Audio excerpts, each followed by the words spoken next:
Partner check a été effectué. Le grimpeur commence sa voie. Donc voyons comment mettre en place un dispositif de sécurité comme le préconise la circulaire de 2017. Imaginons que notre grimpeur a le bassin au niveau du premier point, de la première plaquette, donc environ à 3 mètres, et les mains au niveau de du deuxième point. On va effectuer un nœud de sécurité sous les mains de l'assureur qui, en cas de chute, viendrait se bloquer dans le système frein en cas de défaillance de l'assureur. Donc ici, on va faire dans un premier temps une queue de vache.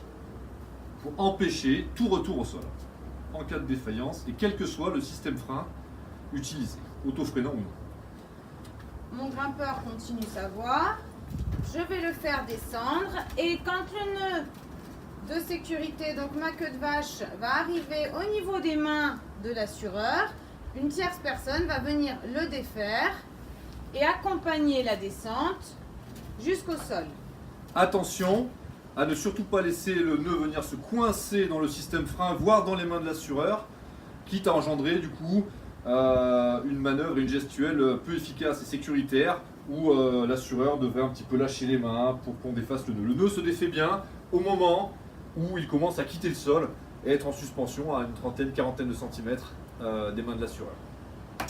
Soyons bien clairs, en cas de défaillance de l'assureur, le choc pourrait être extrêmement violent et les deux assureurs plus grimpeurs se retrouver, si jamais de 7 mètres le grimpeur venait à chuter, se retrouver violemment projeté contre le mur avec un nœud complètement buté ici, difficile à défaire, surtout au regard un petit peu de la situation affective dans laquelle serait plongé la cordée et évidemment l'ensemble du groupe classe.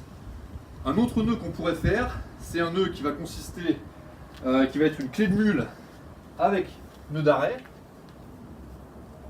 une boucle avec beaucoup de marge, avec un nœud d'arrêt minimum qui vient sécuriser le nœud et qui ne se défasse pas accidentellement. En cas effectivement du coup de défaillance de l'assureur, voyons ce que ça donnerait. Voilà, les assureurs seraient projetés, on aurait un nœud qui vient bien embuter et qui bloque la chute. Et pour le défaire, du coup, ce serait beaucoup plus facile. Il suffit d'enlever le nœud d'arrêt, on a toujours notre nœud embuté, et ensuite le nœud peut se défaire sous tension. C'est son gros avantage, uniquement en tirant, pour se retrouver dans la fin de la position conforme.